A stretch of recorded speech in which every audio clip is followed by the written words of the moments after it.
এই যে সিলেটের জয়ন্তাপুরে কিছু আলেম নামধারী জালেমকে ওই এলাকার যারা এই পতিত সরকারের দোসর ছিল, এরা 3 কোটি টাকা দিয়েছে এই আলেমদেরকে। এটা প্রমাণ হয়েছে আজকে সকালবেলা।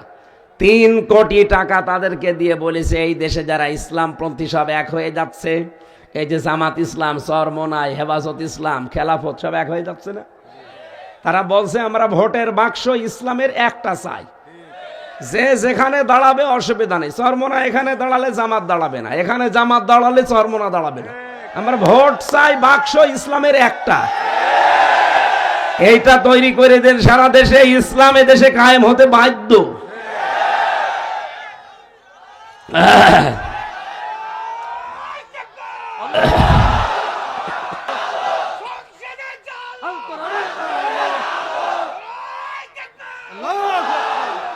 ওরা জাতে মাতাল হলো তালে ঠিক আছে, যেহেতু গরুর মদ খাওয়া মানুষ, তো আমরা খাই গরুর দুধ, আর ওরা শয়তানরা এখন এই কাজ আরম্ভ করেছে। কিছু আলেম নামে জালেমকে 3 কোটি টাকা দিয়েছে, চিন্তা করতে পারেন। ওদেরকে এখন মিছিল মিটিং এ লাগাচ্ছে, 10-12 জন এক জায়গায় লাঠি হাতে নিয়ে, যে না আমরা এটা চাই না, এটা চাই না। এতদিনে 15.5 বছর কোথায় ছিলেন দুদু?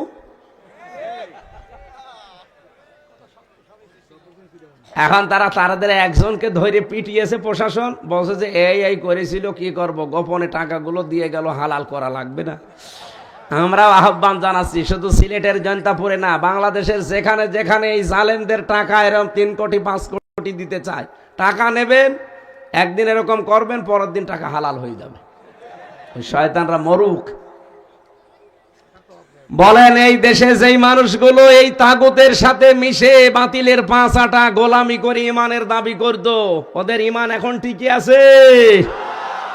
জাতীয় মসজিদের সাবেক খতিব সে পর্যন্ত পালিয়েছে, কারণ সে নৌকা মার্কা নিয়ে দাঁড়াইতো। এটা লোক নৌকা মার্কা নিয়ে দাঁড়ায়, তার ইমান থাকে বলে আপনার মনে হয়? فقد قال الله تعالى في كلامه المجيد وبرهانه التوحيد: أعوذ بالله من الشيطان الرجيم بسم الله الرحمن الرحيم يا أيها الناس إن وعد الله حق فلا تغرنكم الحياة الدنيا ولا يغرنكم بالله الغرور صدقت يا ربنا عن أبي هريرة رضي الله تعالى عنه قال قال النبي صلى الله عليه وسلم الدنيا مزرعة الآخرة إلى آخر الحديث رواه ابن ماجه. وقال تعالى في شأن حبيبي وما زادهم إلا إيمانا وتسليما اللهم صل على سيدنا مولانا محمد بلغ العلا بكماله كشف الدجى بجماله حسنت جميع خصاله صلوا عليه وآله الحمد لله. বাংলাদেশের ঐতিহ্যবাহী জেলা বরিশাল, উজিরপুর থানার অন্তর্গত বামরাইল, এটা পশ্চিম ভরসাকাটি যুব সমাজ ও এলাকাবাসীর উদ্যোগে দ্বিতীয় বাৎসরিক মহাবিশ্বের মহাবিশ্বয় আমাদের মালিক, আমাদের মনিব, মহান রব্বুল ইজ্জাতুল জালাল, তার মুখের পবিত্র বাণী কোরআনে কারীম এই শরীরের ভেতরে ৯,৭৬৮ প্রকার চামড়া আছে, কিন্তু আশ্চর্য কারো সাথে কারো চামড়া মেলবে না। আজকের এই সর্দার সাহেবের চামড়া আমার চামড়া দেখেন, মনে হচ্ছে একরকম। ওনারটা কেটে যাক, ফেটে যাক, ছিঁড়ে যাক, পুড়ে যাক, আমার চামড়া নিয়ে লাগিয়ে দেবে, জীবনও ভালো হবে না, আরো পছন্দ হবে। হ্যাঁ, আমার চামড়া যদি আমার শরীরের কোনো জায়গা থেকে কেটে আমার শরীরে লাগান, তাহলে এই জায়গা ভালো হয়ে যাবে। ওনার চামড়া ভালো বানাতে হলে 3.5 হাত বডির এই ৯,৭৬৮ প্রকার চামড়ার কোনো জায়গা কেটে দেওয়া লাগবে। কি বুঝলেন এখান থেকে? একজনের চামড়ার সাথে আর একজনের চামড়া মেলে না, লাগাতে গেলেও নিতে চাই না, পছন্দ ধরে, নষ্ট হয়ে যায়। এর চামড়ায় ওর মেলে না, কিয়ামতের দিন আমার বোঝাও বহন করে দেবে। এটা আপনার পীর সাহেব আপনাকে বোঝায় আর আপনি বিশ্বাস করে ফেলেন। এটা পুরা ডাহা মিথ্যা কথা। কিয়ামতে কেউ কারো বোঝা বহন, আর কিয়ামতে আপনার পীর সাহেব আপনার সাথে উঠবে। কে বলিস আপনাকে? কিয়ামতে আপনাকে আল্লাহর সামনে ওঠা লাগবে একা একা। এটাকে আমি বানালাম? সূরা মারিয়ামের 95 নম্বর আয়াতে আছে, ওয়াকুল্লুহুম আতিহি ইয়াউমাল কিয়ামাতি ফারদা। আল্লাহ পাক বলেন, কিয়ামতে প্রতিটি মানুষকে আমি ডাক দেব আমার সামনে, স্রেফ একা একা। কয়জন করি? এইজন্য নিজে ভাবেন আপনি যা করলেন এইটা নিয়ে আল্লাহর সামনে দাঁড়াতে পারবেন কিনা। চামড়ার সাথে চামড়া মিল হয় না, কিয়ামতেও বোঝা বহন করবে। ও আপনাকে বোঝায় আর আপনি বুঝে ফেলেন আপনিও পাগল। ওইটা আর একটা বাটপার। কথা বলেছে না কেন? যারা এগুলো বলে যে তোর কোনো চিন্তা নেই, আমি আছি, ওইটা একটা বড় বাটপার। কারো উপরে ভরসা করে কোনো লাভ নেই। আপনার কাজের উপরে ভরসা করবেন যে কি কাজ আমি করে যাচ্ছি। কথা বোঝা গেছে? 3 নাম্বারে মেলে না মানুষের এই চোখ। চোখের ভেতরে 1,70,000 রগ আছে। 5টা জিনিস দিয়ে আল্লাহ চোখ সাজিয়েছেন। মনি আছে, কর্নিয়া আছে, লেন্স আছে, লেন্স আছে, ইকুয়াল আছে। এই ইকুয়াল আবার 2 প্রকার, একটা ইকুয়াল, একটা ডিপ ইকুয়াল। একটা এই দিকে, একটা এই দিকে, এই 2 গর্তের 2 মাঝখানে আল্লাহ ওইটা ছড়িয়ে রেখেছেন। রব্বুল আলামিন বলেন, এই চোখটা আমি এমন ভাবে সাজিয়েছি কিয়ামত পর্যন্ত কারো চোখের সাথে কারো চোখের মিল আপনি পাবেন না। দেখতে মনে হবে এক, কিন্তু জীবন ওই এক রকম না। 4 নাম্বারটা আমি পেয়েছি মানুষের এই হাতের এই যে ছাপ, এর ভেতরে 153টা রেখা আছে, সূক্ষ্ম সূক্ষ্ম এই রেখাগুলো। আজ পর্যন্ত কারো রেখার সাথে কারো রেখা মেলে না, কিয়ামত পর্যন্ত মিলবেও না। যদি মিলে যেত তাহলে সর্দার সাহেবের জমি জায়গা থাকতো, সব জাল দলিল করে নিয়ে নিতাম। কথা বলে না কেন? 5 নম্বরে যেটা মেলে না সেটা হচ্ছে জহব্বার আচ্ছাদন স্তর। 1,50,00,000 স্তর আছে আমার এই জহব্বার ভেতরে। 357 প্রকার খাবার এই জহব্বাই টেস্ট করতে পারে একবারে। কিন্তু বিশ্বে আমি যতগুলো দেশে গেছি, যত উন্নত মানের হোটেল রেস্তোরাঁ, যত বাড়িতে খাবার খেয়েছি, গাজীপুরের কাপাসিয়ার নিরিবিলি হোটেলে খাবার বেশি 180 প্রকার।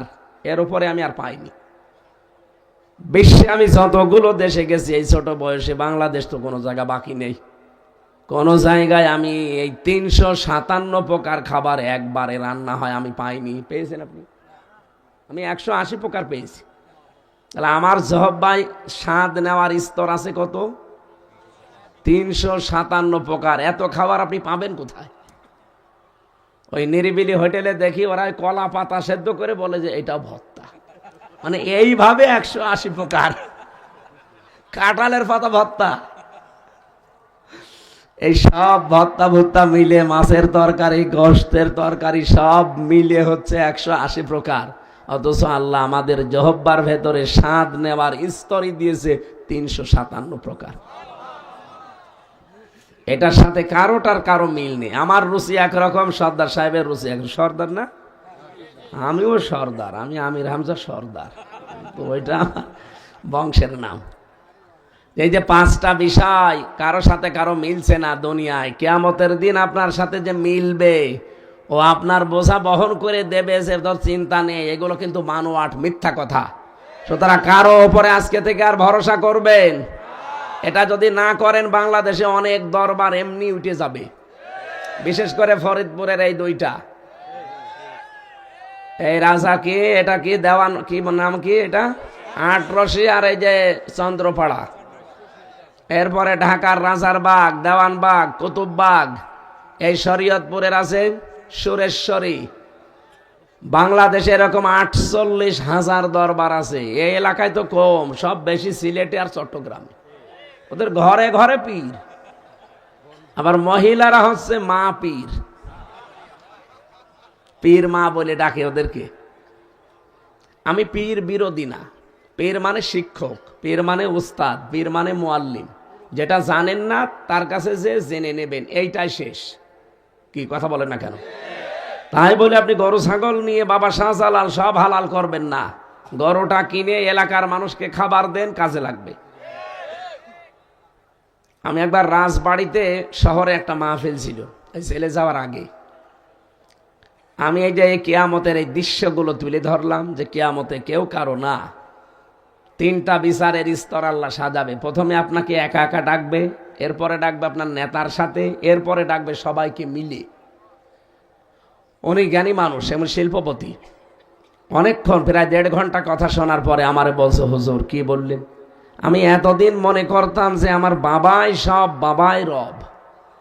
আমি প্রায় 2 ট্রাক করে গরু দিতাম এই আটরশির দরবারে, 2 ট্রাক। আমি আজকে তওবা করলাম, জীবনে তো ওখানে গরু দেব না, ওই গরুর টাকা দিয়ে তাফসির মাহফিল দেব আগামী থেকে রাজবাড়িতে। আমার মনে হয় যাদের অন্তত একটু বিবেক আছে, যদি একটু নাড়াচাড়া দেওয়া যায়, ওটা খুলে যাবে। ও জীবনও আর ওই কোনো ভণ্ড বাবার কাছে যাবে না। হ্যাঁ, ইসলাম যারা এদেশে নিয়ে এসেছে, হাক্কানি যারা, যাদের কাছে জ্ঞান পাওয়া যায়, এলেম পাওয়া যায়, মাস্ট বি, অবশ্যই যাবেন তাদের কাছে, শিখতে যাবেন। কিসের জন্যে? শেখার জন্য যাবেন।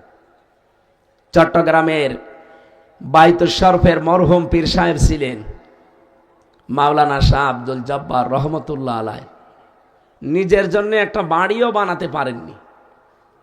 বাংলাদেশে এরকম পীর যেগুলো আছে, এইরকম জায়গায় যাবেন শেখার জন্যে।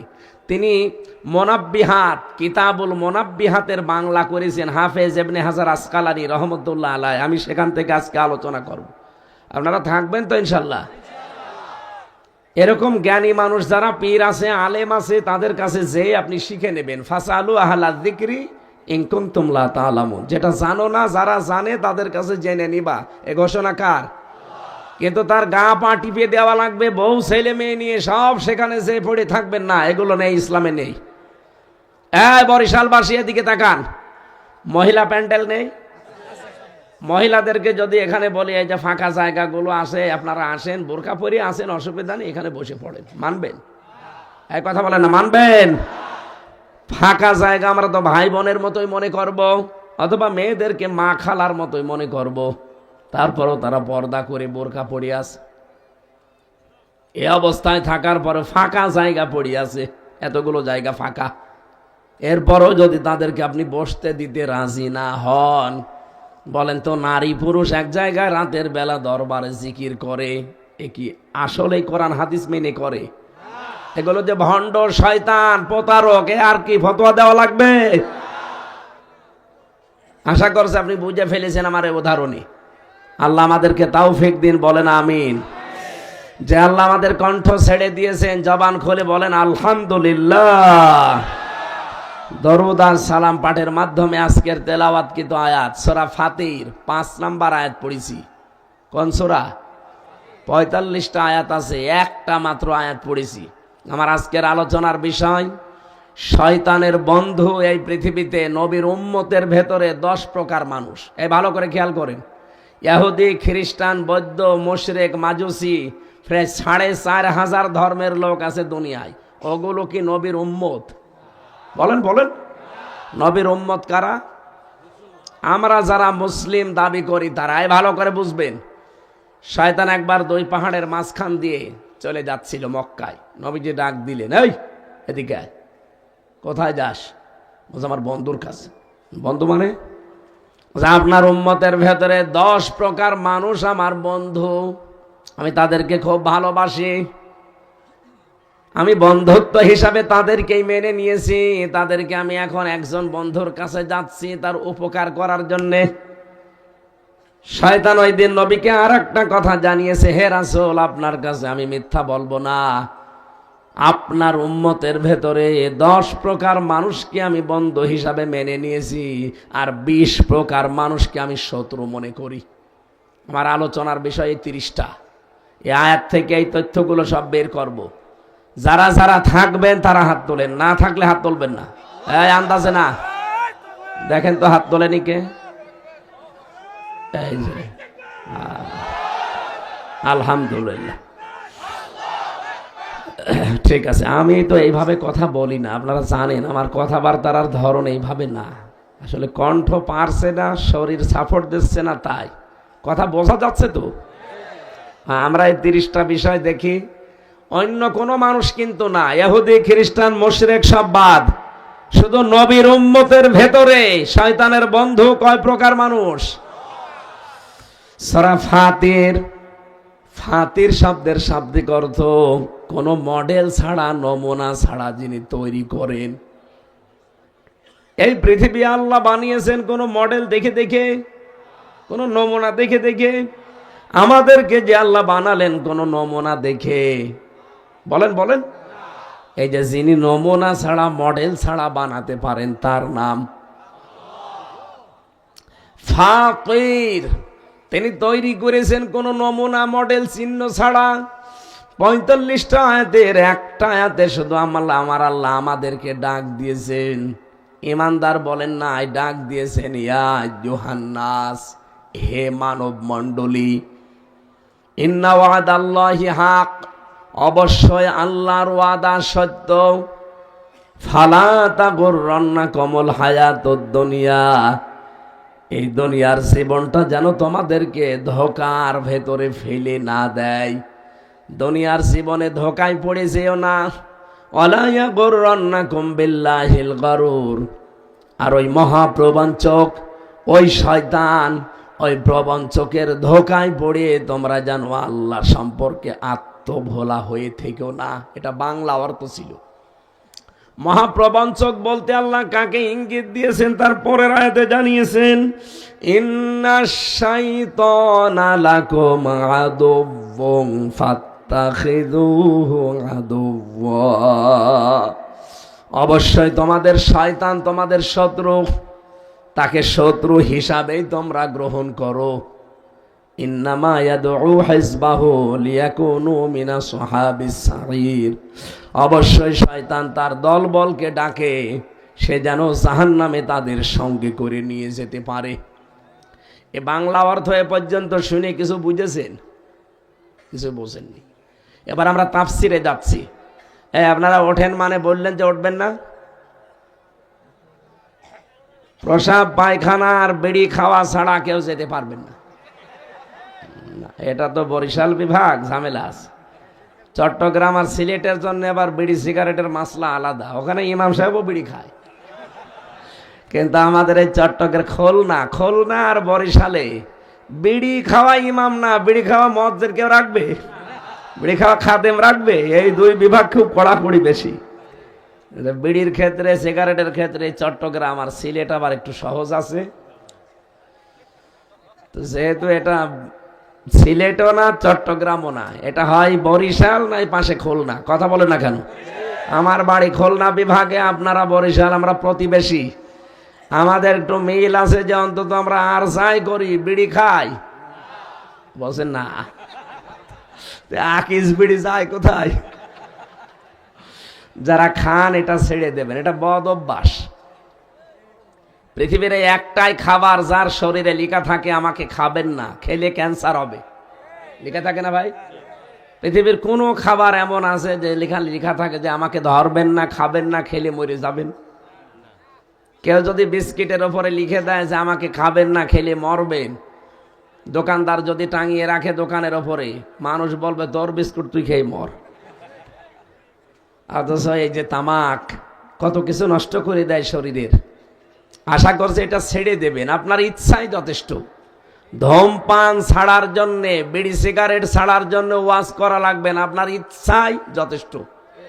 বলেন বলেন, আপনি একটু মজবুত হয়ে সিদ্ধান্ত নেন। আর মা বোন যারা এসেছেন আপনাদেরকে বলি, যাদের স্বামী বিড়ি খায় ওর বিছানা আলাদা করে দেবেন। ওই বেটা থাকে কোন জায়গায় আমি দেখব। এমনি 2-4 দিন যে থাকতে পারবে না, শেষে বিড়ি ছেড়ে দেবে। আমার ভাইরা, রব্বুল আলামিন যেহেতু শুধু ইমানদারকে এখানে ডাক দেননি, ডাক দিয়েছে তামাম দুনিয়ার মানুষদেরকে। কারণ আমার আল্লাহ শুধু মুসলমানদের জন্য না, তামাম দুনিয়ার মানুষের জন্য রব। আরো জোরে বলেন, ইন্না ওয়াদাল্লাহি হক, আল্লাহর ওয়াদা সত্য। এই কোরআনে আল্লাহ ওয়াদা দিয়েছেন 500টা। কয়টা? একটা ওয়াদাও মিথ্যা হওয়ার সম্ভাবনা আছে? নেই। এই জন্য প্রথমেই আল্লাহ কোরআনে গ্যারান্টি দিয়েছেন কথা শুরু করার আগেই, যালিকাল কিতাবুল লা রাইবা ফীহি। আমার এই কোরআনে যত তথ্য দেওয়া আছে, ভুল তো দূরের কথা, সন্দেহ নেই, সন্দেহের অবকাশও নেই। তার মানে এটা 100% বিশ্বাস করা যায়। আরো জোরে বলেন, যত তথ্য আল্লাহর ভেতরে দিয়েছেন 100% বিশ্বাস আমরা করি। আল্লাহর ওয়াদা এখানে 500টা দেওয়া আছে।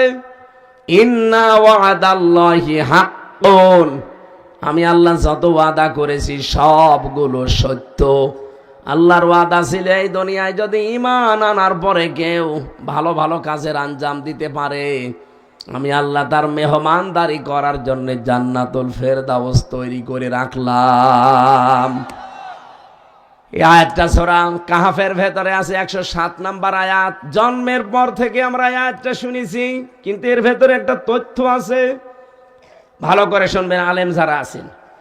ইন্নাল্লাযীনা আমানু ওয়া আমিলুস সলিহাতি কানাত লাহুম জান্নাতুল ফিরদাউসি নুজুলা।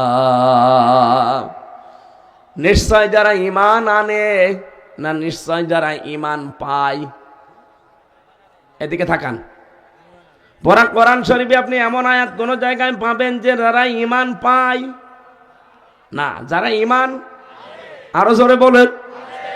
এখানে আমরা যারা বসে আছি, একটা মানুষকে ঈমান এনেছি না ঈমান পেয়েছি? কোরআনের সাথে তো মিলছে না। আপনাকে তো ঈমান আনা লাগবে, ঈমান পাওয়া লাগবে না। বাপ দাদা পূর্বপুরুষ ছিল মুসলমান, ওই ঘরে এসেছি, এই জন্য আমিও মুসলমান। কি আপনি কি ঈমান এনেছেন সাহাবায়ে ইকরামের মতো? এই বাংলাদেশের দিকে এবার তাকান। সত্যি যারা ঈমান আনে, ঈমান আনার আগে আমার আল্লাহর একটা শর্ত আছে, যে ঈমান আনতে হলে একটা শর্ত পূরণ করা লাগে, আর ঈমান পেতে হলে কোনো শর্ত নেই। ঈমান পেয়েছি এই কারণে, আমার বাবা মা দাদা মুসলমান ছিল, ওই বংশে এসেছে, এই জন্য আমিও মুসলমান। নামের আগে মোহাম্মদ লিখতে হয়, নামের পরে হোসাইন হাসান। কথা বলেন না কেন? কিন্তু যারা ঈমান এনেছিল, রব্বুল আলামিন কোরআনে দেখবেন সূরা বাকারা 3 নম্বর পারা 1ম নাম্বার পৃষ্ঠা 13 নম্বর লাইনের 256 নম্বর আয়াতের মাঝের অংশে পাবেন, ফামাইয়াক ফরবিত তাগুতি ওয়া ইয়াকুমিম বিল্লাহ। কোন মানুষ যদি ঈমান আনতে চায়, এটা ভালো করে শুনবেন, কোন মানুষ যদি ঈমান আনতে চায়, তার প্রথম শর্ত তাকে তাগুত ছেড়ে দেওয়া লাগবে। এটা আমি বানালাম? বলেন বলেন। এটা যদি সত্যি কেউ তাগুত ছেড়ে দিয়ে ঈমান আনতে পারে, আল্লাহর ঘোষণা, ফাকাদ ইসতামসাকা বিল উরওয়াতিল ওয়াসকা, সে এমন একটা মজবুত রশি ধারণ করবে যা জীবনও ছিঁড়ে যাবে। লাং ফাসফিসামালাহা, যা জীবনও ছিঁড়বে না। তাহলে শর্ত পেলাম এই আয়াত অনুযায়ী, ঈমান আনতে হলে একটা শর্ত, তাগুত ছেড়ে দেওয়া লাগবে। বাংলাদেশে যারা তাগুত ছেড়ে দিয়ে ঈমান এনেছে, আপনি এবার তাদের দিকে তাকান। আমি তো নাম ধরেই বলি, এই বরিশাল বিভাগের পটুয়াখালীতে বাড়ি ডক্টর শফিকুল ইসলাম মাসউদ। এ কিন্তু ঈমান এনেছিল তাগুত ছেড়ে দিয়ে। কি তাগুত ছেড়ে দিয়ে ঈমান এনেছে। এই কারণে তাকে 57 দিন রিমান্ডে নিয়েছে। ওনাকে যে অফিসার নিয়েছিল আমারও রিমান্ড ওই অফিসারই ছিল। আমার এসে বলতো যে মাসুদকে এই সমস্ত জায়গা লোহা দিয়ে পিটিয়ে একেবারে গুঁড়ো করে দিয়েছি, ফুটবলের মতো পিটিয়েছি ওরে। আপনি দেখেননি রিমান্ডের পরে যখন আদালতে তুলতো হাঁটতে পারতো না যুবক মানুষটা। এক কথা বলছে না কেন? আমারও মাথায় দড়ি দিয়ে টাঙিয়ে রেখেছিল 11 ঘন্টা, চোখে কালো কাপড় দিয়ে, হাত পেছনে হ্যান্ডকাপ দিয়ে বেঁধে দিয়ে, ডান্ডা বেড়ি লাগিয়ে পায়ের সাথে মাজার সাথে। আমার তো ওনার তুলনায় 100 ভাগের 1 ভাগও হয়নি। চিন্তা করেন, 100 ভাগের 1 ভাগও না আমারটা যেটা বললাম, আর ওনার 100 ভাগ হয়েছে। 57 দিন এত বড় কষ্ট দেওয়ার পরেও জালেমরা তারে 1 চুল পরিমাণ টলাতে পারেনি। ঈমান আনতে হলে আগে তাগুত ছেড়ে দিয়ে ঈমান আনেন। দুনিয়া একদিকে হয়ে যাবে, আপনি তাও টলবেন না। অথচ এই বাংলাদেশে আমরা অনেককেই দেখেছি যারা ঈমানের দাবি করত কিন্তু তাগুত ছেড়ে না দিয়ে। এই কথা বলা লাগবে। এ বাংলাদেশে এরকম আলেম ছিল না। আমি নাম ধরেই বলছি, আপনার রাগ হয় হোক। এই যে ওলামা লীগ মডেল মসজিদের ইমাম হয়ে খতিব হয়ে বসেছিল। আপনি রাগ করেন আর ঝাল করেন, যাই বলেন বলেন, তো এরাও তো ইমানের দাবি করত, কিন্তু তাগুত ছেড়ে না দিয়ে তাগুতের সাথে আরো মিলেমিশে। আমারে ধরার পরের দিনই রিমান্ডে অফিসার বলেছিল যে হুজুর, আপনি শুধু যা যা বলতে বলছি এই 10টা পয়েন্টে আদালতে যে বলবেন, তাহলে আপনাকে আমরা বিশ্ববিদ্যালয় যেটা আছে কুষ্টিয়া পড়েন, ওই কুষ্টিয়া ভার্সিটির ওলামা লীগের সেক্রেটারি বানিয়ে দেব না। না, সম্ভব না। এই মিথ্যা কথাগুলো বলা সম্ভব না। আপনার যা ভালো লাগে করেন। শেষে বলছে আপনার বউ তুলে নিয়ে আনবো, আমরা তিনি নিয়ে আসি। তারপরও এত মিথ্যা কথা আমি বলতে পারবো না। ওই দিন যদি বলতাম শুধু সই করে দিতাম, 3 বছর না 3 দিনও আমার জেলে থাকা লাগতো না। ওই কয় বছর আমি ওলামা লীগের সেক্রেটারি হয়ে কত মাল কামাইতাম। আগা কি সুন্দর, এরকম একটা গান শুনছিল, আগা কি সুন্দর মাল কামাইতাম আমরা। আসলে এই সুযোগ আমারও দিয়েছিল যে আগে কি সুন্দর মাল কামাইতাম। কি হইতো, এখন মাল তো সব আপনারা নিয়ে নিতেন। কথা বলেন না কেন? এই যে সিলেটের জয়ন্তাপুরে কিছু আলেম নামধারী জালেমকে ওই এলাকার যারা এই পতিত সরকারের দোসর ছিল, এরা 3 কোটি টাকা দিয়েছে এই আলেমদেরকে। এটা প্রমাণ হয়েছে আজকে সকালবেলা। 3 কোটি টাকা তাদেরকে দিয়ে বলেছে এই দেশে যারা ইসলামপন্থী সব এক হয়ে যাচ্ছে, এই যে জামাত ইসলাম, চরমনাই, হেফাজত ইসলাম, খেলাফত সব এক হয়ে যাচ্ছে না। তারা বলছে আমরা ভোটের বাক্স ইসলামের একটা চাই, যে যেখানে দাঁড়াবে অসুবিধা নেই। চরমনা এখানে দাঁড়ালে জামাত দাঁড়াবে না, এখানে জামাত দাঁড়ালে চরমনা দাঁড়াবে না। আমরা ভোট চাই বাক্স ইসলামের একটা। এইটা তৈরি করে দেন, সারা দেশে ইসলাম এ দেশে কায়েম হতে বাধ্য।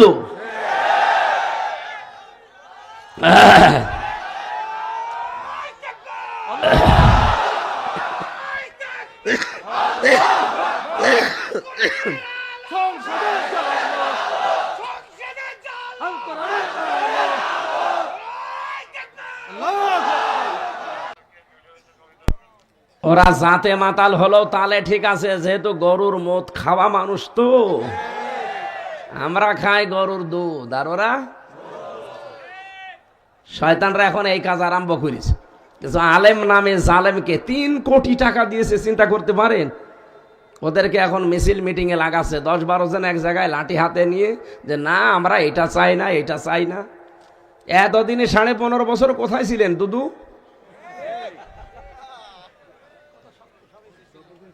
এখন তাদের একজনকে ধরে পিটিয়েছে প্রশাসন, বলছে যে এই করেছিল, কি করব, গোপনে টাকাগুলো দিয়ে গেল, হালাল করা লাগবে না। আমরাও আহ্বান জানাচ্ছি, শুধু সিলেটের জয়ন্তাপুরে না, বাংলাদেশের যেখানে যেখানে এই জালেমদের টাকা এরকম 3 কোটি 5 কোটি দিতে চায়, টাকা নেবেন, একদিন এরকম করবেন, পরের দিন টাকা হালাল হয়ে যাবে। ওই শয়তানরা মরুক। বলেন, এই দেশে যেই মানুষগুলো এই তাগুতের সাথে মিশে বাতিলের 5 আটা গোলামি করে ইমানের দাবি করতো, ওদের ইমান এখন ঠিকই আছে? জাতীয় মসজিদের সাবেক খতিব সে পর্যন্ত পালিয়েছে, কারণ সে নৌকা মার্কা নিয়ে দাঁড়াইতো। এটা লোক নৌকা মার্কা নিয়ে দাঁড়ায়, তার ইমান থাকে বলে আপনার মনে হয়? আমার মনে হয় লোকটা যদি নৌকা মার্কা নিয়ে না দাঁড়িয়ে কুকুর মার্কা নিয়ে দাঁড়াইতো, তাও হয়তো তো পাশ করতো, কারণ যে ভোট হয়েছে এমনি পাশ করে দিত। না, আপনার ঠিক হয়নি। যারা ইমানের দাবি করছেন হচ্ছে না, আপনি রাগ করেন আর যাই মনে করেন, ইমান আনতে হলে তগুত ছাড়া লাগবে। যারা তগুত ছেড়ে দিয়ে ইমানের দাবি করেছে, এত জুলুম গেল, টলাতে পারলেন না তো? মামুনুল হককে টলাতে পেরেছেন, আল্লামা সাইদিকে টলাতে পেরেছেন, তা আপনাকে টলানো না, আপনি তো আগেই পালিয়ে গেলেন। আপনি একটা ইমাম, আপনার ইমামের ইমান নেই। কিসের ইমাম আপনি? ফরিদউদ্দিন মাসুদ, মুফতি জসিমউদ্দিন রহমানী আপনাদের এই বরিশাল বিভাগের সন্তান, 12টা বছর জেলে কাটিয়ে এসেছে। সে জানিয়েছে এই ফরিদউদ্দিন মাসুদ এ তগুতের, নিজেই তগুত, তগুতের গোলাম। এদের কারণে এই 15.5 বছর এত জুলুম হয়েছে আলেমদের উপরে। এই শয়তানগুলো যদি কিছু না করতো, আমার মনে হয় এত জুলুম হইতো না। এরা যে বোঝাইতো যে আপা কোনো অসুবিধা নেই, আপনি চালান, আমরা আছি। আর আপাও তো খালি হাওয়া দিলেই ফলে। মমতাজ হাওয়া দিত, ফলতো। কি সংসদে হাওয়া দিত না? আরো ফলতো। তো বিবেক আছে যে মমতাজের মতো একটা মানুষ হাওয়া দেয় আর আমি ফলি? ও কি মানুষের ভেতরে পড়ে? 300 টাকায় যারা দেহ বিক্রি করতে পারে তারা সংসদে যে বলে সংসদ সদস্য হয়। আর তারা হাওয়া দিত আর উনি বসে বসে তালি দিত। মানুষ এত নিচে নামেছে। আমি ইমানের কথা বলছিলাম। ইমান আপনাকে পাওয়া লাগবে না আনা লাগবে? আর ইমান আনতে হলে আগে কি ছাড়া লাগবে? তগুত কি, এটা যদি আপনি না জানেন তো ছাড়বেন কি করে? তগুতের অর্থ 4টা। 1 নম্বরে তগুত মানে শয়তান। তগুত মানে কি? শয়তান তো আর দেশে নেই। 2 নম্বরে তগুত মানে মানুষের তৈরি করা আইন। ও ভাই বরিশালের মানুষেরা, আমি ছোটকালে বরিশালে পড়েছি, এই জন্য আপনাদের প্রতি একটা আলাদা মায়া আছে। আমার মন থেকে বলছি, আপনাকে আমি বাঁচাতে চাই। মানুষের তৈরি করা আইন, কারণ যারা এদেশে প্রতিষ্ঠা করতে চান আপনার ইমান নেই, কারণ আপনি তগুত। তগুত আগে ছেড়ে দেন, এরপরে ইমানের দাবি করেন। কোন আলেম নিয়ে আনবেন? আলেমকে নিয়ে সেখানে বসান। যা বলছি একটা কথা যদি ভ্রণ প্রমাণ করতে পারেন, তগুতের 2 নম্বর অর্থ এটা। তগুত মানে মানুষের তৈরি করা আইন যারা প্রতিষ্ঠা করতে চায়। এ বাংলাদেশে এরকম মানুষ নেই। 3 নম্বরে তগুত মানে নিজে আল্লাহকে মানে না, কেউ মানবে, মানতেও দেয় না। এরকম দেশে ছিল না? নিজে কোরআন শোনে না, কেউ শুনবে, শুনতেও দেয় না। এই জন্য এরকম সম্পর্ক যাদের সাথে আছে এগুলো আগে ছেড়ে দেন, কাটছাট করে আসেন, এরপরে যদি দাবি করতে পারেন। 2 নম্বরের শব্দ ছিল কি? ওয়া আমিলুস সলিহাত, নেক কাজ করবে। নেক কাজ কি? আমরা মনে করি নামাজ পড়া, রোজা রাখা, কালো বোরকা পরা, দাড়ি রাখা, জব্বা গায়ে দেওয়া, জিকির করা হয়ে গেল নেক কাজ না। সলেহ শব্দের শাব্দিক অর্থ হচ্ছে শুধু নেক না, শুধু সৎ না। সলের আবিধানিক অর্থ এখন বের হচ্ছে আধুনিক ব্যাখ্যায়। সলেহ মানে যোগ্য। সলেহ মানে কি? যারা তাফসীর বোঝে, শব্দ ভাঙতে জানে, জিজ্ঞাসা করেন যে সলেহ মানে যোগ্য। শুধু ঈমান এনে বসে থাকলে হবে না, আপনাকে যোগ্যতা সম্পন্ন হওয়া লাগবে। এই বাংলাদেশটা অর্থনীতি চালাতে হলে যোগ্যতা লাগবে না আপনার? আপনি মুশারাকা বোঝেন, মোদারাবা বোঝেন, মোরাবাহা বোঝেন, বায়ে সালাম বোঝেন, বায়ে ইস্তেসনা বোঝেন, বায়ে মুআজ্জাল বোঝেন। এরকম 28টা নিয়ম আছে অর্থনীতিতে ইসলামী। কি বোঝেন আপনি? এই বিভাগটা চালাতে হবে না? এটা কি ফেরেশতারা এসে চালাবে? আপনার যোগ্যতা অর্জন করা লাগবে। এই দেশে এখন যদি কেউ টিএনও হতে চায় তার বিসিএস ক্যাডার হওয়া লাগে, কেউ এএসপি হতে চাইলে বিসিএস ক্যাডার হওয়া লাগে, এসপি হতে চাইলে ডিসি হতে চাইলে বিসিএস ক্যাডার হওয়া লাগে। এক কথা বলছেন না কেন? আপনি ম্যাজিস্ট্রেট হতে চাইলে বিসিএস ক্যাডার হওয়া লাগবে। তো এই সমস্ত জায়গাগুলো যদি আমরা এখন না যেতে পারি যোগ্যতা অর্জন করে, ওগুলো তো সব ওই রাম আর বামরা দখল করে রাখবে, দেশটা আবার জাহান্নাম বানাবে। এই জন্য আমরা যারা ঈমান এনেছি শুধু ঈমান এনে বসে থাকলে হবে না, আমাদের যোগ্যতা ধাপে ধাপে বাড়াতে হবে। আমাদের যোগ্যতা যখন ওই জায়গায় পৌঁছিয়ে যাবে দেখবেন ঠিক আল্লাহ ওয়াদাল্লাহুল্লাযীনা আমানু মিনকুম ওয়া আমিলুস সালিহাত লা ইস্তাখলিফান্নাহুম ফিল আরদ। এটা সূরা নূরের ভেতরে আছে, 18 নম্বর পারা 16 নম্বর পৃষ্ঠা 3 নম্বর লাইনে আছে। আল্লাহ বলেন যে এই মানুষগুলো ঈমান আনবে আর যোগ্যতা অর্জন করবে, আমি আল্লাহর ওয়াদা হচ্ছে লা ইস্তাখলিফান্নাহুম ফিল আরদি, জমিনের শাসন ক্ষমতা আমি আল্লাহ তাদেরকে দিয়ে দেব। এই বাংলাদেশে আমরা এখন দেখতে পাচ্ছি ইসলামের যে উত্থান হচ্ছে, এখন ইসলামপন্থীরা ডিসি হতে পারে, এসপি হতে পারে, টিওনো হতে পারে, বিশ্ববিদ্যালয়ের ভিসি হতে পারে। এই কথা বলেন না কেন? আমার কুষ্টিয়া ভার্সিটির ভিসি যিনি, উনি মাদ্রাসা থেকে কামেল পাস। আজ বাংলাদেশের সব জায়গাগুলো যদি আমরা ইসলামপন্থী মানুষগুলো এভাবে যোগ্যতার ভিত্তিতে নিতে পারতাম, যদি যেতে পারতাম, চিকিৎসা বিভাগ আজ দুর্নীতিতে চ্যাম্পিয়ন হয়। কেন হবে? বাংলাদেশের ডাক্তারগুলো ডাক্তার মতিয়ার রহমানের মতো তৈরি করেন, ডাক্তারগুলো ডাক্তার শাহিন জর্দারের মতো তৈরি করেন, ডাক্তারগুলো ডাক্তার ফাতেমা সিদ্দিকা রাজশাহী এর মতো বানান। এভাবে ডাক্তার তৈরি করে ছেড়ে দেন, চিকিৎসা বিভাগটা দুর্নীতিগ্রস্ত না, দুর্নীতি মুক্ত হতে বাধ্য হবে। বিশ্ববিদ্যালয়গুলোতে কোনো সিন্ডিকেট থাকবে না। এই জন্য ঈমান এনে বসে থাকলে হবে, আমাদের যোগ্যতা বাড়তে হবে। আজ মায়ের সাথে জেনা হচ্ছে প্রকাশ্যে, বলেন কোথায় হলো? কোথায় হলো মানে যারা এই যে টাকা ছেড়ে রাখেন, টাকা ছেড়ে রাখে 1000, প্রতি মাসে মাসে 200 টাকা বেশি না, এটা মায়ের সাথে জেনা করা। এই এলাকায় নেই? কারা কারা এরকম টাকা ছেড়ে রাখেন? হাত তোলেন তো। কই আন্দাজে বলেন কেন? এই এলাকায় থাকবে কেন? সব আল্লাহর ওলি বসে আছে না। যদি এরকম কোন কাজে কেউ থাকেন, আপনি টাকা ছেড়ে দেবেন, আসল টাকাটা রেখে সুদ ছেড়ে দেবেন। কারা কারা ছেড়ে দিতে রাজি আছেন? আল্লাহকে হাত দেখান। এলাকায় সুদ আছে।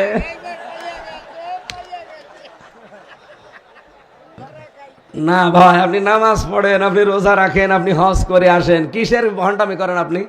মায়ের সাথে জেনা করে নামাজ হয়? বলেন বলেন, মায়ের সাথে জেনা করে হজ হয়? অথচ এই কাজ আমরা ইসলামী অর্থনীতি না থাকার কারণে করছি। এখন বলেন, বাংলাদেশে যত ব্যাংকিং ব্যবস্থা আছে, এই মুশারাকা, মোদারাবা, মোরাবাহা, এই নিয়ম নীতিগুলো চালু করবে ফেরেশতারা? কারা? তাই আমাদের এই জায়গাগুলোতে যাওয়া লাগবে না? সালেহ মানে যোগ্য, এজন্য আমাদের যোগ্যতা লাগবে। এইটার জন্য যদি চেষ্টা করেন 60 বছর নফল ইবাদতের চাইতে বেশি সওয়াব পাবেন। এই কথাগুলোই আমরা বোঝাতে পারি না। আল্লামা সাঈদী এইটাই বোঝাতে চেয়েছিল যে ঘরে বসে সুবহানাল্লাহ 1000 বার পড়ার চাইতে এই সুবহানাল্লাহটা একটু সংসদে নিয়ে যান। সুবহানাল্লাহ মানে কি? আল্লাহ পবিত্র। আল্লাহ যদি পবিত্র হয়, আল্লাহর বিধান পবিত্র না? কথা বলেন না কেন? তো বিধানগুলো শুধু এই কোরআন শরীফে থাকলে হবে? এটা তো 500 বিধান এখানে আছে। এখানে একটা সংবিধান নামে সূরা দেওয়া আছে, সূরা ফুরকান। এর ভেতরে 77টা আয়াত আছে, 73টা ধারা আছে। এটা যদি বাংলাদেশের সংবিধানে আমরা কায়েম করতে পারতাম, এই দেশের মানুষকে গাঁজা খেলে জেলে দেয়। আমি নিজে দেখেছি, গাঁজা খেলে জেলে দিয়েছে। এই যে হাফিজ আছে পেছনে, ও ভেতরে যে গাঁজার গাছ লাগিয়েছে। জেলার একদিন এসে বলছে, আরে গাঁজা খেলে পুলিশে ধরে জেলে দেয়, আর জেলের ভেতরে গাঁজার গাছ লাগিয়েছে, এখন আমরা দেব কোথায়? 73টা ধারা যতদিন বাংলাদেশের সংবিধানে আমরা প্রতিস্থাপন করতে না পারবো, 17 বার নাকি এই বাংলার সংবিধান কাটা ছাটা হয়েছে, পরিবর্তন হয়েছে, একবারও পরিবর্তন করা লাগবে না। এইটা নিয়ে যান, শুধু ওই 77টা ধারার 73টা ধারা নিয়ে যান, বাংলাদেশ মিনি জান্নাত হয়ে যাবে। চোর গেলে আর ডাকাত হয়ে বের হবে না, ডাকাত গেলে খুনি হয়ে বের হবে না, যদি চাই কোনোদিন জেলখানায় তো থাকবে না। আর যদি থাকেও সংশোধনের জন্য ওখান থেকে আল্লাহর ওলি হয়ে বের হবে। এই কথা বলেন না কেন? আমরা ওইটা চাচ্ছি সামনে। আমরা ইসলামী অর্থনীতিতে আল্লাহর ওলি হব, আমরা সমাজনীতিতে আল্লাহর ওলি হব। এই কথা বলেন না কেন? শয়তান যাদেরকে সবচাইতে বেশি ঘৃণা করে, কয় প্রকার মানুষ? 20 প্রকার। বলেন বলেন। আর 10 প্রকার নবীর উম্মতের ভেতরে 10 প্রকার মানুষের কাছে খুব ভালোবাসার। তাদের ভেতরে 1 নাম্বার আমি পেয়েছি আল ইমামুস সাহের, যারা জালেম শাসক। এটা তো আর দুনিয়ায় নেই। 2 নাম্বারে পেয়েছি অহংকারী লোক। 3 নাম্বারে পেয়েছি কৃপণ ধনী, সম্পদ উপার্জনে কোনো খেয়াল রাখে না। বাবা শাহজালাল, মোদের কাছে কুত্তা বিড়াল সব হালাল। কোন হাত দিয়ে যে টাকা পয়সা আসছে যাদের খেয়াল নেই, এইরকম ধনী যারা, তারা শয়তানের বন্ধু। বলেন নাউজুবিল্লাহ। বাংলাদেশে প্রকার মানুষ নেই।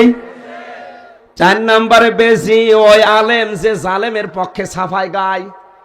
এই 15.5 বছরে যেটা বেশি হয়েছে। এই কথা বলেন না কেন?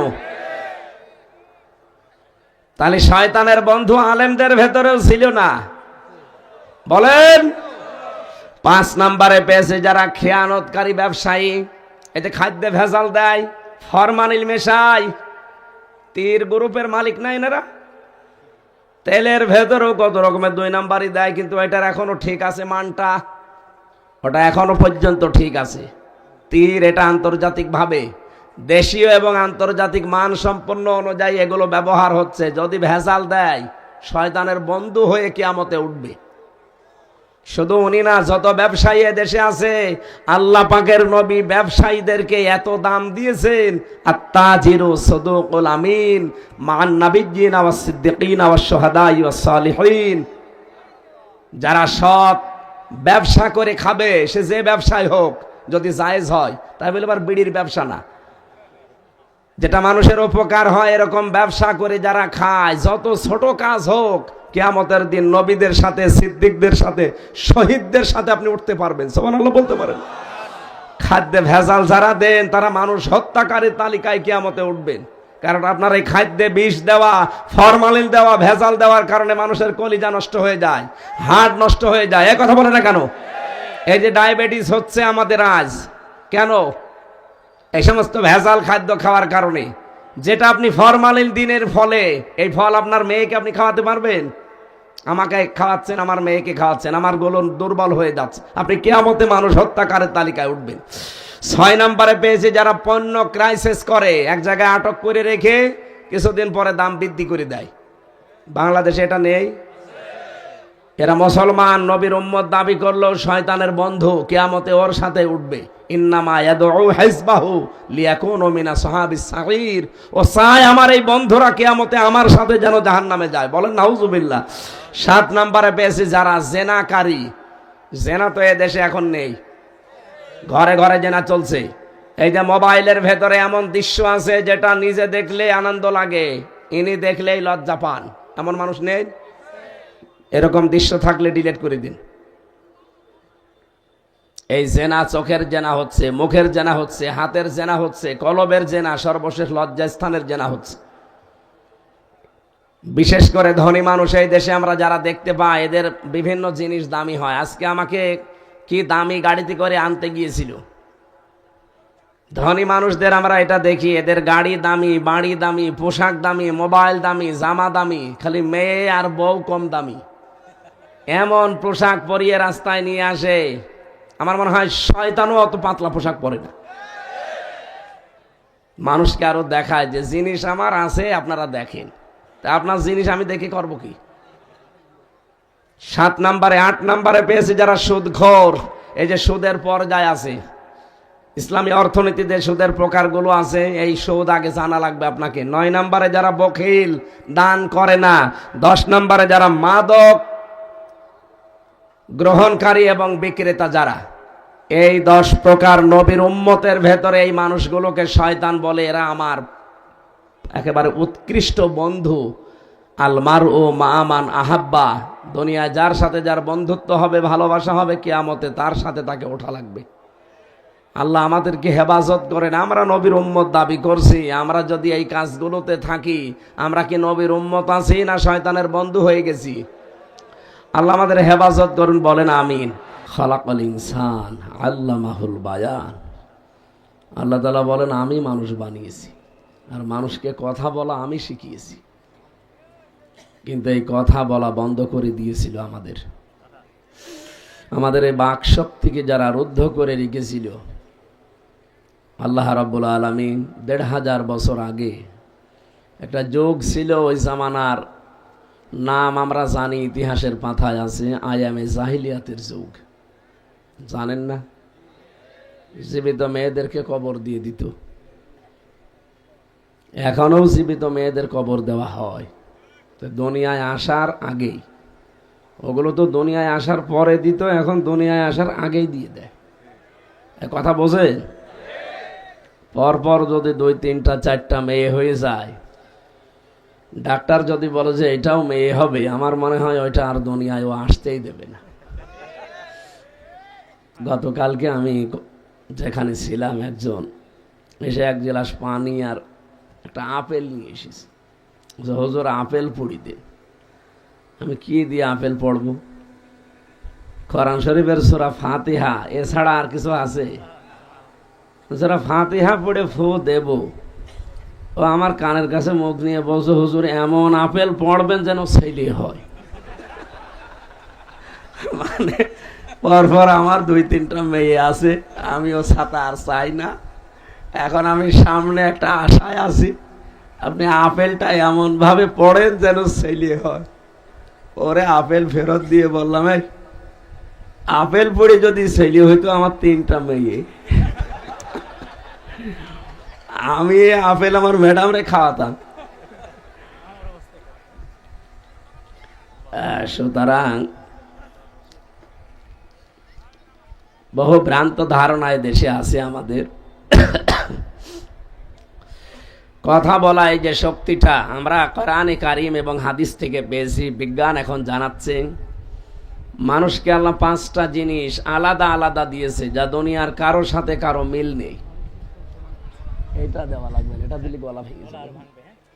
বাতাস দিলে একটু হালকা দিয়ে, আমি বলবো পরে। বসেন, এখানে বসে পড়েন, কেউ দাঁড়িয়ে থাকবেন। আপনার একটু পিছান, ওই যে পেছনে মানুষ আছে ডিস্টার্ব হবে, একটু পিছিয়ে বসে। এই কথা বলা যাবে না, দাঁড়িয়ে আছেন, বসে আছেন, থাকেন, কথা বলবেন না। আর মাহফিলে আসা নিষিদ্ধ, ডাক্তার বলেছে মুখে টেপ মেরে রাখবেন। তারপরও আজকে 3টা চলছে। কোথায় সে সিলেট, গোলাপগঞ্জ ছিল দিনের বেলায়, জহরের পর ছিল বিয়ানী বাজার, এই যে এখন এখানে। বারবার বলছিলাম যে আমি বাড়ি চলে যাই। ডাক্তার বলেছে কিছু চাইতে লিখে দেবেন, কথা তো বলবেনই না, লিখে দেবেন। আর সেখানে যে ঘন্টার পরে ঘন্টা। তারপরও দোয়া চাচ্ছি যেন আল্লাহ কণ্ঠটা ছেড়ে দেন, এবং শরীরটা এই যে জ্বর, তো বারবার ঘেমে যাচ্ছে, আর ঘাম বসে গেলে আবার কণ্ঠ বসে যাবে। 3টা বছরে ওরা তো এমন কোনো টর্চার নেই আমার এই শরীরের ওপরে করে নাই। জীবনটা একেবারে শেষ করে দিয়েছে। রিমান্ডে নিয়েছে, এরপরে ফাঁসির ওই কন্ডেম সেলের ভেতরে। তারপরেও যে বেঁচে আছি, আমি তো কোনোদিন ভাবি না যে আবার বাইরে আসতে পারবো। ওরা যা আরম্ভ করেছিল, বহু মানুষ আমার সামনে মরে গেছে, লাশ হয়ে হয়ে বের হয়ে চলে যেত। এই জন্য কত মানুষকে দেখেছি, ওরা রিমান্ডে বহু কষ্ট দিয়েছিল আমাদেরকে। এই যে আমার পেছনে একজন এসে দেখা করলো, উনিও জেলখানায় ছিল, আপনাদের বরিশাল অঞ্চলে বাড়ি, কি যেন নাম ওনার, হাফিজ। উনিও অনেক দিন জেলে ছিল। আসলে ওইটা জেল না, ওইটা একটা সেল। জেল তো 1 নাম্বার, 3 নাম্বার, 2 নাম্বার যেগুলো আছে ওইগুলো। এই 4 নাম্বার এইটা আসলে জেল না, এটা ফাঁসির কন্ডেম সেল। প্রত্যেকটা যারা মার্ডার মামলার আসামি বড় বড়, তাদেরকে এখানে রাখার কথা, আর আমার মতো সৈন্যপটি নিজে রেখে দিয়েছে। তারপরও আমাদের যোগাযোগ বিচ্ছিন্ন রেখে দিয়েছিল। ওনাদের তো তাও মোবাইল দিত 7 দিন পরে সরকারিভাবে, আর আমাদের 3 বছরে একেবারে নিষিদ্ধ। বাড়ির লোক আসলে দেখাও করতে দিত না, এত কড়াকড়ি করত। টর্চার যা হয়েছে শরীরের ওপরে, স্বাভাবিক হতে সময় লাগবে। এখন যদি আমি এই যে পড়ে থাকতাম 10-15 দিন একাধারে, আস্তে আস্তে হয়তো কলাটা উঠতো, শরীরটা ভালো হতো। কিন্তু আপনারা তো গালি দেবেন। আজকে যদি না আসতাম, ওই যে কে দাওয়াত নিয়েছে ওরে মনে হয় মানুষ গালি দিয়ে শেষ করে ফেলত, যে হুজুরে দাওয়াতই দাওনি, খালি ভণ্ডামি করো। এখন কি করব, তারপরও বাধ্য হয়ে আসা লাগছে। আমি বলেছিলাম যে সালাম দিয়ে অন্তত দোয়াটা করে আসি। দোয়া চাচ্ছি যেন কণ্ঠটা হালকা ছেড়ে যায়, কিছু কথা বলার নিয়তে বসেছি। আল্লাহ যেন তৌফিক দেন, আমিন।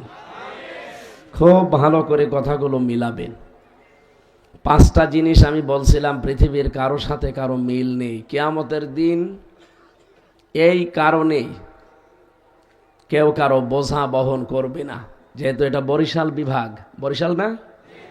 এই বিভাগের মানুষের একটা ভ্রান্ত ধারণা আছে, যাই করি বাবা আছে, কিয়ামতের দিন বাবার কাঁধে চড়ি চলে যাব।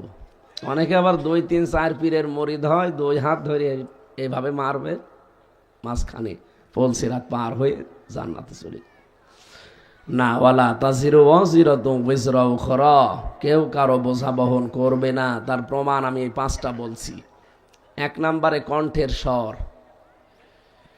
আজ পর্যন্ত যত মানুষ দুনিয়ায় এসেছে, কিয়ামত পর্যন্ত যত মানুষ আসবে, কারো কণ্ঠের স্বরের সাথে কারো কণ্ঠের মিল নেই। বিজ্ঞান এখন জানিয়েছে এই যে এই জায়গাটা, এখান থেকে কথা বের হয়, এখানে 27টা স্তর আছে। 27টা ধাক্কা খাওয়ার পর একটা কথা বের হয় আমাদের মুখ দিয়ে। কোরআন হাদিস বলছে এই প্রত্যেকটা স্তরে একজন করে ফেরেশতা বসে আছে। এর কাছে, এর কাছে, এর কাছে, এভাবে একটার পর একটা দিতে থাকে। 27 নাম্বার জায়গায় যে ফেরেশতারা কথাটা কার সম্পর্কে কতটুকু খাটবে, কার কণ্ঠে কথাটা কেমন ভাবে দিলে মানাবে, সেইভাবে ওই ফেরেশতা বের করে দেয়। যদি আমার ভাই ফখরুলের আর আমার প্রত্যেকের কণ্ঠ যদি এক হইতো, এ রাতের বেলা যদি যে ফখরুল সাহেবের বাড়ি আমি সালাম দিতাম, ও মনে করতো ফখরুলই এসেছে, বাবা শাহজালাল সব হালাল হয়ে যেত না? কি দয়া করেছে বলেন আপনার এই কণ্ঠের স্বরটা পাল্টিয়ে। আলহামদুলিল্লাহ। সম্মানিত ভাইরা, আমরা যে কথা বলতে চাই, 27টা স্তর পার করার পরে যে আল্লাহ আমাদের কণ্ঠস্বরটা ছেড়ে দিলেন, একটা স্তরে যদি কোনো ঝামেলা থাকে আপনি কথা বলতে পারবেন না, খালি গো গা আওয়াজ বের করবেন, কথা বের হবে না। এই ক্ষমতা দুনিয়ায় কারো হাতে আছে? পুরাটা কার হাতে? যে আল্লাহর হাতে। সে আল্লাহ বলছেন আল্লামাহুল খালাকাল ইনসান আল্লামাহুল বায়ান। আমি মানুষ বানিয়ে শুধু শেষ করে দেইনি, তাকে কথা বলা শিখিয়েছি। আমাদের এই কথা বলা যারা এতদিন রুদ্ধ করে রেখেছিল, আল্লাহ যেহেতু এখন ছাড় দিয়েছে, ছেড়ে দিয়েছে, বলেন আলহামদুলিল্লাহ। কিয়ামত পর্যন্ত বাংলাদেশে কারো কথা যেন আর বন্ধ না হয়, সেই ব্যবস্থা করা লাগবে না? যারা এই কণ্ঠস্বরকে রুদ্ধ করে দিতে চায় তারা যেন আর সামনে না আসে, সে যেই হোক। আমরা এমন মানুষকে চেয়ারে আর কোনোদিন দেখতে চাই না যারা মানুষের কণ্ঠনালী চেপে ধরবে। ওয়ালাকাদ কাররামনা বানি আদম, আল্লাহ বলেন বনি আদমকে আমি সম্মান দিয়েছি। এখানকে আল্লাহ জানিয়েছে যে ওয়ালাকাদ কাররামনা বানি মুসলিমিন, যে মুসলমান সন্তান যারা তাদেরকে সম্মান দিয়েছি না, মানুষ পদবাচ্যে যারা বিবেচিত তারাই আল্লাহর কাছে সম্মানিত। তারা কি? এই জবাব দিলেন না? এটা ক্লাস চলছে, অথচ এই সম্মানিত মানুষদের সম্মান হানি করার জন্যে এই 54 বছরই চেষ্টা চালিয়েছে অনেক জালেম এবং মুনাফিকেরা। আমরা চাই না বনি আদমের এই সম্মান আল্লাহ যেটা দিলেন এটা আর কেউ নষ্ট করতে যেন না পারে। পৃথিবীতে সবচাইতে বেশি সম্মান কার? মানুষের। বলেন কার? এই মানুষের সম্মান নিয়ে আপনি সিনেমিনি খেলতে আর পারবেন না। বিশ্বনবী মসজিদে নববীতে বসে আছেন, সামনে দিয়ে একটা লাশ যাচ্ছিল ইহুদির, নবীজি দাঁড়িয়ে গেলেন। সাহাবীরা বলে হুজুর আপনি দাঁড়াবেন না, এই লোকটা ইহুদি। নবীজি বলেন ইহুদি হোক, লোকটা তো আল্লাহর বান্দা। আমি তো দাঁড়িয়েছি আল্লাহর বান্দাকে সম্মান দেওয়ার জন্য। জাতি হিসাবে সে যে জাতির লোক হোক আমার দেখার দরকার নেই। সুবহানাল্লাহ বলতে পারেন নাই? একটা ইহুদির লাশ দেখে নবী দাঁড়িয়ে যান, আর আমরা মুসলমানকে লাশ বানানোর আরো চেষ্টা করি। কত লাশ আপনি ফেলে দিলেন। সরকারি জরিপ বের হয়েছে 2732 জন মানুষ এই 24-এ লাশ হয়েছে। 34,703 জন মানুষ এখনো হাসপাতালের বেডে কাতরাচ্ছে। কারো হাত নেই, কারো পা নেই, কারো চোখ নেই, কারো অন্ডকোষ উড়ে গেছে। আগস্টের 6 তারিখে আমি হাসপাতালগুলোতে দেখতে গিয়েছিলাম কয়েকটা। কারো দেখি এক চোখ নেই, কারো এক হাত নেই, কারো অন্ডকোষ নেই। কি যন্ত্রণায় ছটফট করছে। এই যে বিশাল বোঝাটা দিয়ে আপনি তো চলে গেলেন 14টা ব্রিফকেস নিয়ে, ওগুলো তো সব ছাই ভরা ছিল। 14টা ব্রিফকেস যাওয়ার সময় নিয়ে চলে গেলেন, কাউকে কিচ্ছু বললেন না। খালি পাইলটকে বলেছে ব্রিফকেসগুলো উঠেছে, বলছে হ্যাঁ চলো। একটু যে বলে যাবেন যে হাসনাত কোথায়, তাও বললেন না।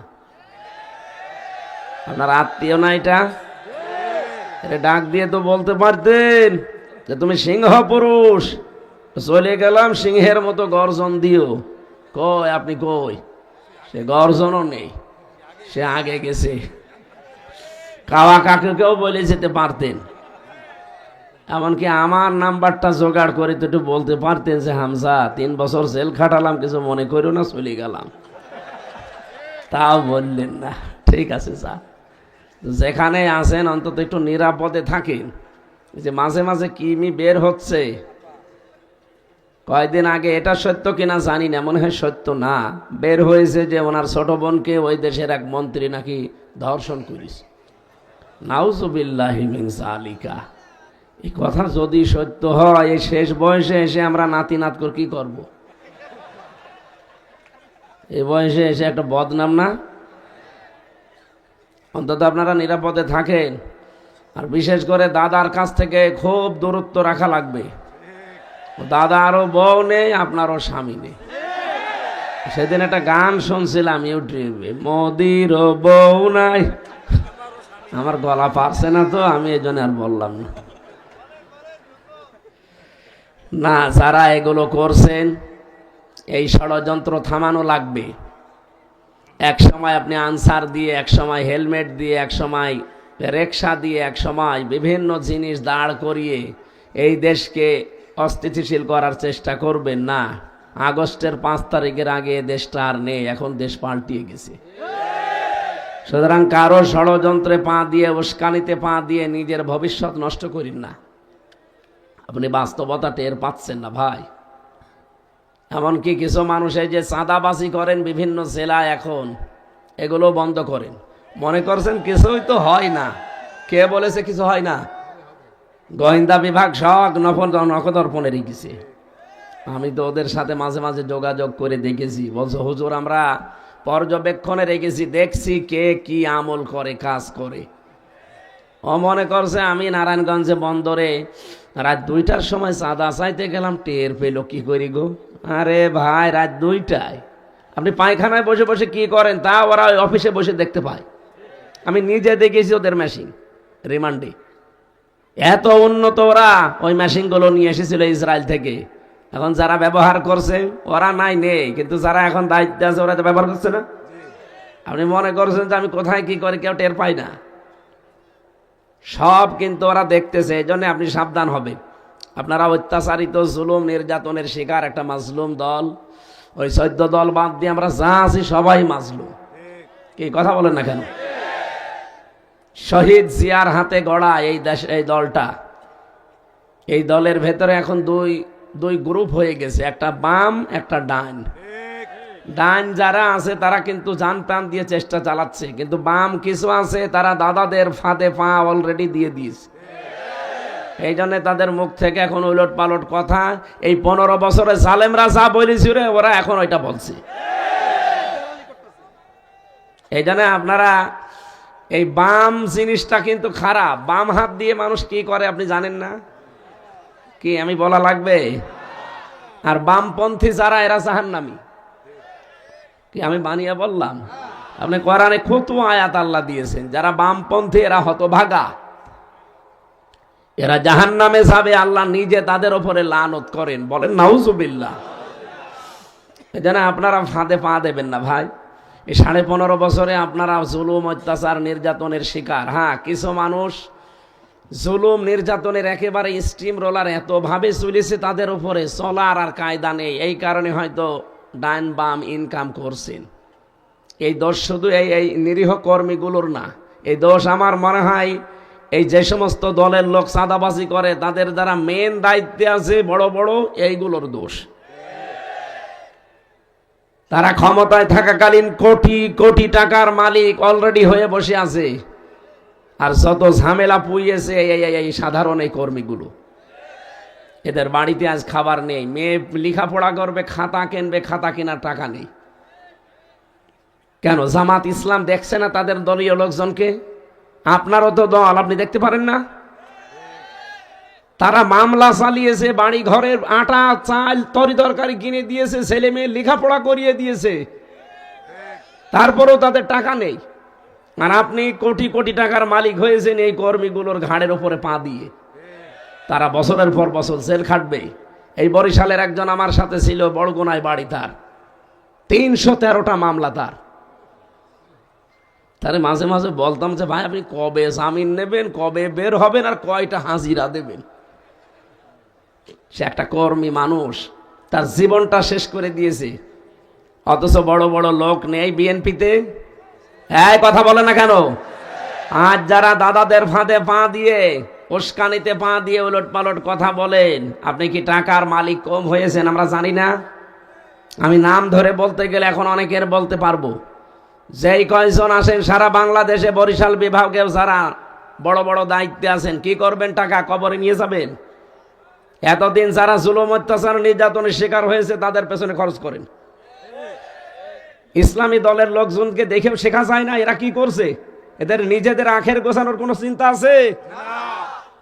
আমি জামাতের আমির ডাক্তার শফিকুর রহমান, আমিরে জামাতকে একদিন 10,000 টাকা দিয়েছিলাম হাদিয়া, যে স্যার আপনি কিছু কিনে খেয়ে নিন।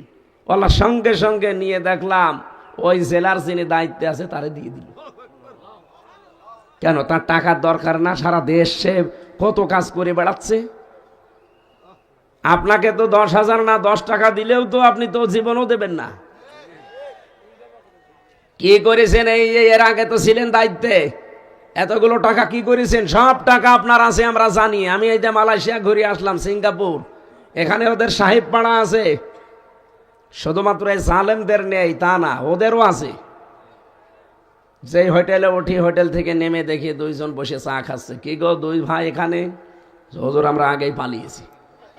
কেন? সাহেব পাড়ায় থাকবেন না? বলে না, ওখানে থেকে মায়ের খাবো।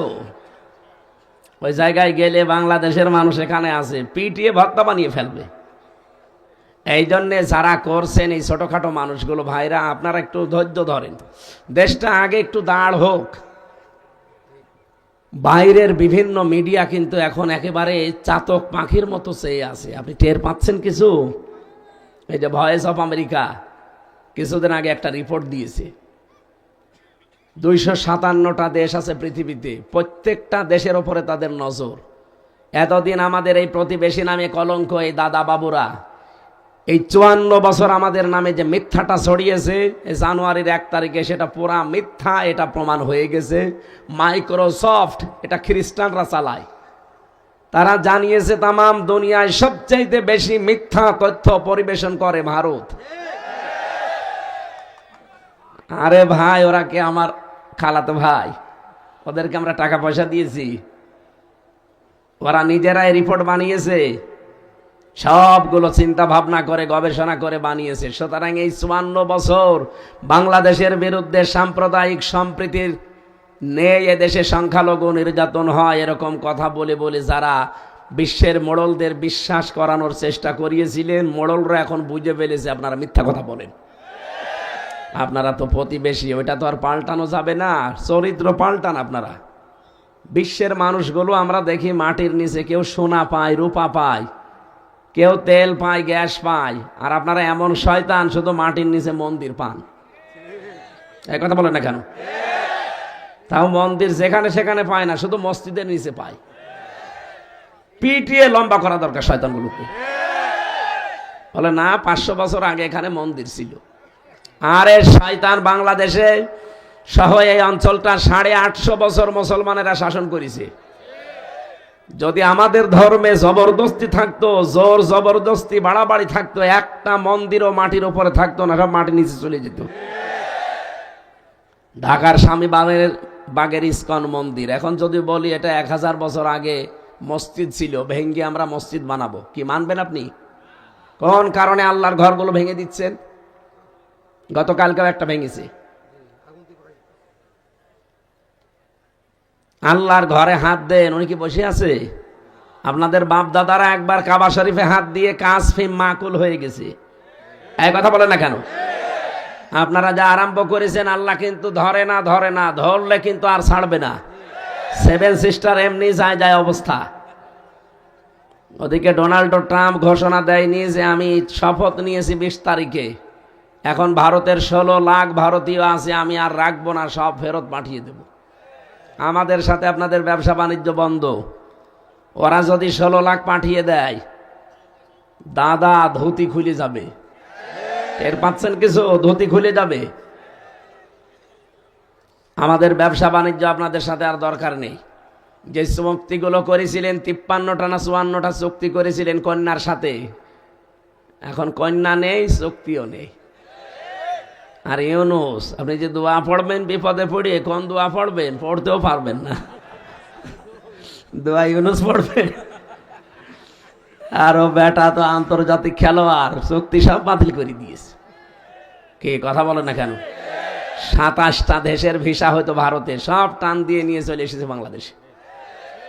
ওর মাথা না, ওটার ম্যাগনেট। আপনি কি ছোটখাটো খেলোয়াড় মনে করছেন? ওর অনেক উপরে হাত আছে। খালি একবার ঘোষণা দিয়েছিল, বাংলাদেশ যদি শান্তিতে না থাকে, 7 সিস্টারও শান্তিতে থাকবে না। দাদার ওই দিন থেকে ঘুম হারাম হয়ে গেছে।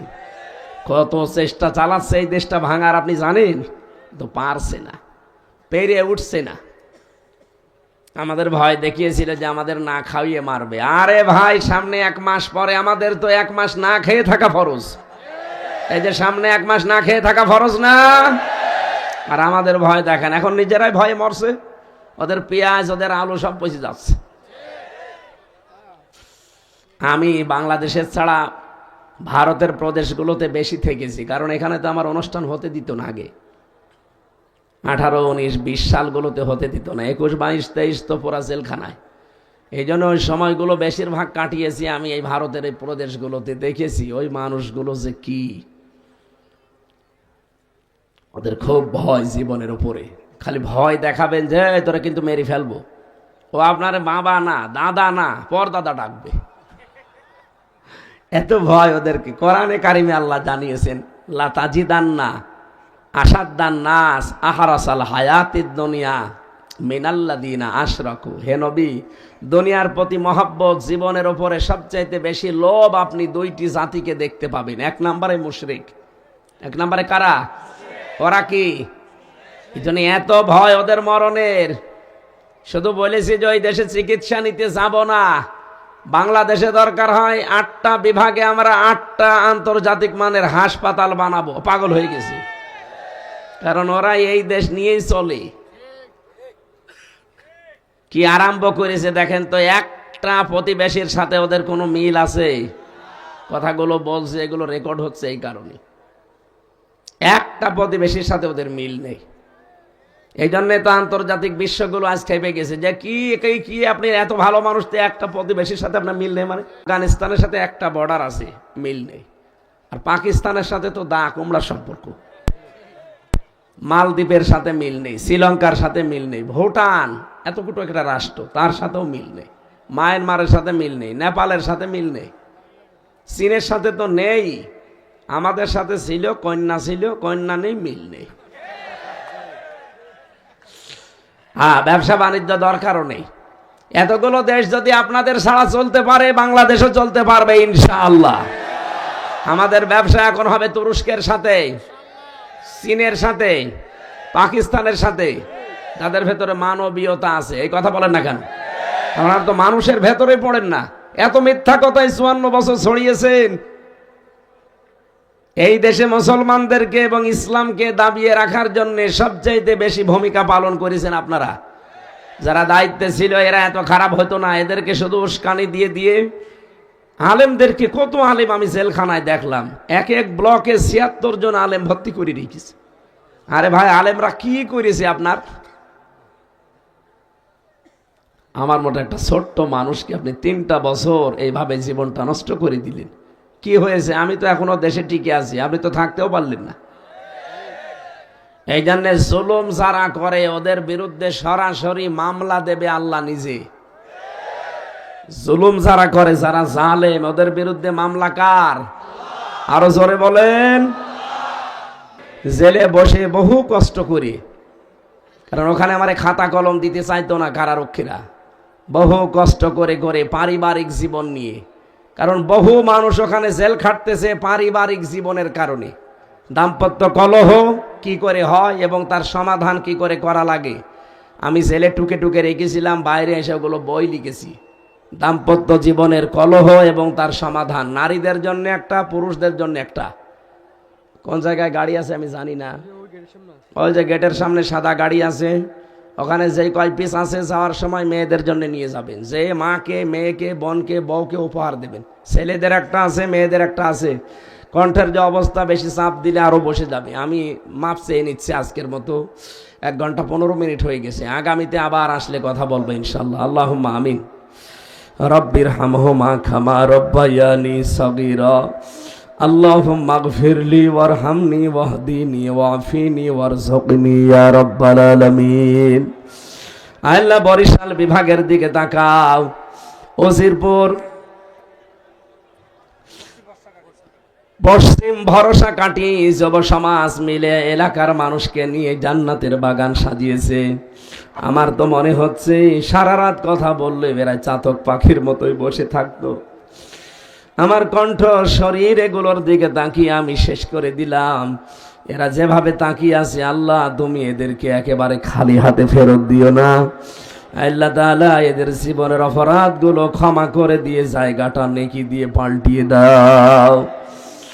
রব্বুল আলামিন, মাহফিলের আয়োজন করতে গিয়ে তোমার যে বান্দারা শ্রম দিয়েছে, যে যেভাবে এগিয়ে এসেছে, তোমার রহমত এগিয়ে দাও। সম্মানিত মা বোনদেরকে তুমি আয়েশার মতো, ফাতিমার মতো, খাদিজার মতো বানিয়ে দাও। রব্বুল আলামিন, 3টা বছর জেলখানায় জালেমরা আমাদের জীবনটা নষ্ট করে দিয়েছে।